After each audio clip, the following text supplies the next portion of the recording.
নমস্কার বন্ধুরা, আজকে আবার একটা নতুন ভিডিও নিয়ে চলে এসেছি। আজকের ভিডিওতে রয়েছে রুই মাছ দিয়ে ফুলকপি পেঁয়াজকলির একটা দারুণ রেসিপি। এই যে আমাদের ছোট্ট বাগানে আমরা চলে এসেছি পেঁয়াজকলি তুলবো বলে। ফুলকপিটা তো বাজার থেকে এনেছি, আর পেঁয়াজকলিটা হচ্ছে আমাদের বাড়িতেই হয়েছে। ওইটা তুলে নিয়ে যেয়ে তারপর হচ্ছে মাছ কেটে ধুয়ে পরিষ্কার করে রান্না করাটা শুরু করব। এই যে দেখুন বন্ধুরা, আমাদের এখানে এই যে দেখুন পেঁয়াজকলি হয়েছে। বাজারে কিন্তু এমনি পেঁয়াজকলি কিনতে পাওয়া যায় না, যাই একটু নাগপুরের দিকে, একটু সিটি অঞ্চলের দিকে গেলে পেঁয়াজকলিটা কিনতে পাওয়া যায়। কিন্তু গ্রাম্য অঞ্চলে না এরকম আমাদের বাঙালি যে সবজিগুলো থাকে ওটা তেমন একটা পাওয়া যায় না, সেই জন্য বাড়িতেই আমি বানিয়েছি পেঁয়াজকলি।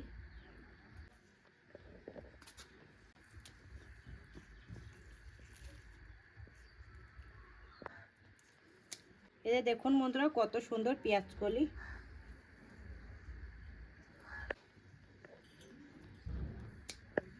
এই যে দেখুন বন্ধুরা, পেঁয়াজকলিগুলো আমি তুলে নিয়ে এসেছি। দেখুন এক মুঠোর মতন পেঁয়াজকলি হয়েছে। তো এই কটাই কিন্তু হয়ে যাবে আমাদের। দেখুন অনেকগুলোই হয়েছে, বাড়িতেই লাগানো, তো এর থেকে বেশি আর হয়নি, আর মোটা মোটাও হয়নি, একটু চিকন চিকন হয়েছে। এটা সাইডে রেখে দিচ্ছি। এটা দেখুন বন্ধুরা, রুই মাছটা এটা আধা কিলোর মতন হবে। তো এখন রুই মাছটা কেটে ধুয়ে পরিষ্কার করে নেব।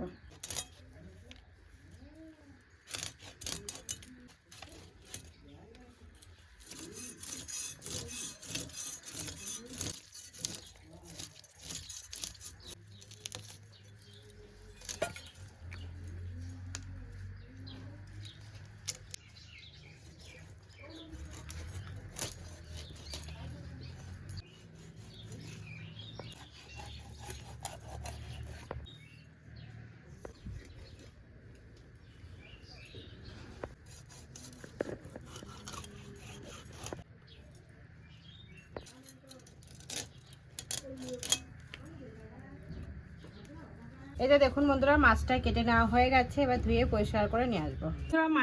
মাছটা আমি ধুয়ে পরিষ্কার করে নিয়ে এসেছি। এবার ওটা সাইডে রেখে দিচ্ছি। এবার চুলোটা ধরিয়ে নেব। এবার চুলোটা ধরিয়ে নিচ্ছি। বন্ধুরা, চুলোটা ভালোভাবে ধরে গেছে, কড়াইটাও গরম হয়ে গেছে। এবার কড়াইয়ের ভেতর বেশ খানিকটা পরিমাণ তেল দিয়ে দেবো। তেলটা গরম হতে হতে মাছে হলুদ গুঁড়ো আর লবণটা মাখিয়ে নেব। এটা গরম হয়ে গেছে, এবার মাছের পিসগুলো ভেজে নিচ্ছি।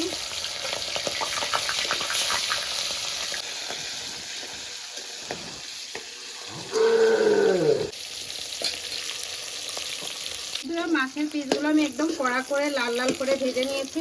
দু সাইডে ভাজা হয়ে গেছে, উঠিয়ে নিচ্ছি। বাকি মাছের পিসগুলোও ভেজে নিচ্ছি।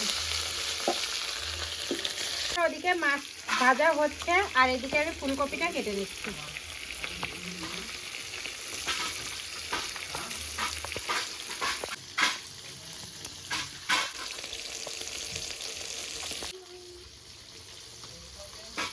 একটু বড় বড় করে কেটে নিচ্ছে। মাছের পিসগুলো ভাজা হয়ে গেছে। এবার একই তেলে আলুগুলো ভেজে নেব। প্রথমে আমি আলুটা কেটে নিয়েছি, আলুগুলো লাল লাল করে ভাজবো।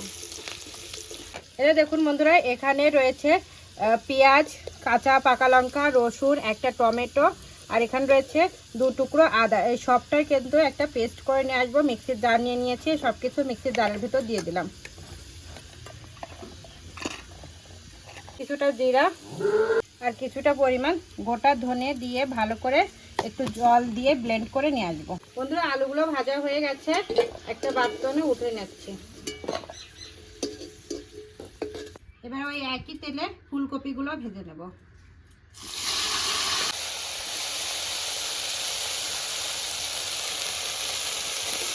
ফুলকপিগুলো একটু লাল লাল করে ভাজবো। ফুলকপিটা ভাজতে ভাজতে এখানে পেঁয়াজকলিটা কাটবো। পেঁয়াজকলিটা কাটতে অতটা টাইম লাগবে না।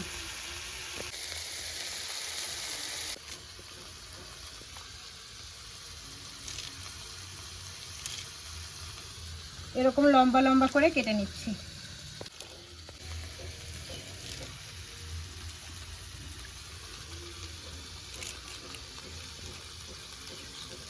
এখানে ফুলকপিগুলো ভাজা হয়ে গেছে, উঠিয়ে নিচ্ছি।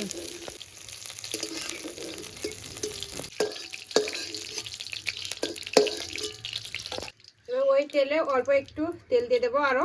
ওই তেলে কিছুটা পরিমাণ জিরে ফোড়নে দিয়ে দিলাম। যে মশলাটা বেটে নিয়ে এসেছি মানে সেই মশলাটা দিয়ে দেব। মশলাটা এবার ভালো করে কষিয়ে নেব। বন্ধুরা মশলাটা ভালো করে দেখুন কষিয়ে নিয়েছি। এবার পরিমাণ মতো লবণ, হলুদ গুঁড়ো, লাল লঙ্কার গুঁড়ো, মশলাটা এবার ভালো করে কষিয়ে নেব। অল্প একটু জল দিয়ে দেবো যাতে মশলাটা না পড়ে যায়।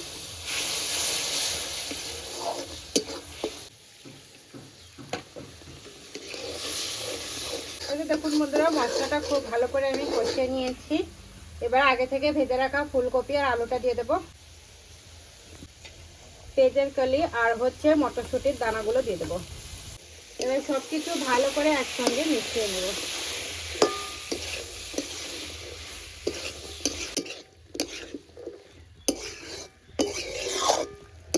এই যে দেখুন বন্ধুরা সব মশলার সঙ্গে সবজিগুলো কিন্তু মশলার সঙ্গে খুব ভালো করে আমি কষিয়ে নিয়েছি। এবার পরিমাণ মতো জল দিয়ে দেবো।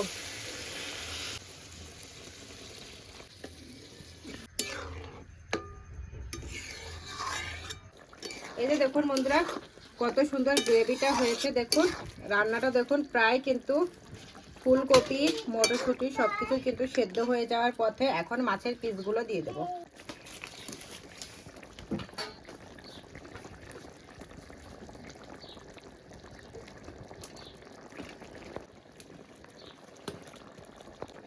মাছের পিসগুলো দিয়ে আরো 2-4 মিনিট রান্না করে নেব। এটা দেখুন বন্ধুরা পেঁয়াজের কালি দিয়ে ফুলকপির তরকারিটা কিন্তু হয়ে গেছে। দেখুন কত সুন্দর হয়েছে।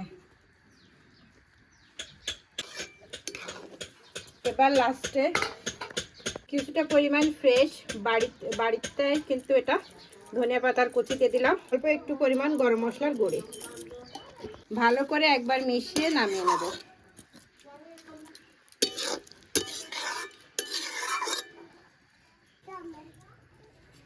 এবার নামিয়ে নেব।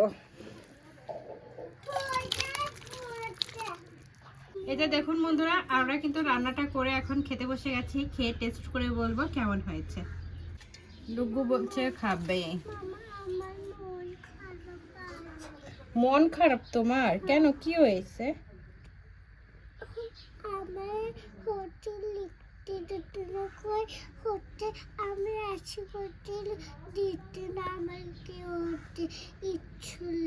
তাই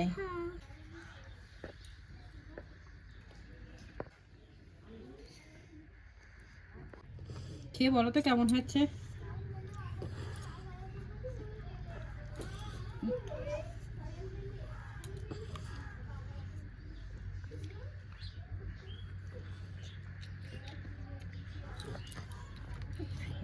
কেমন হয়েছে মা? মাছ বেছে দেবো।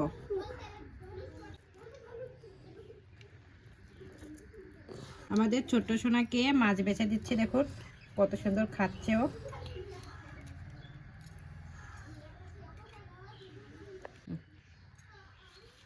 মন খারাপ পাচ্ছে না যাও।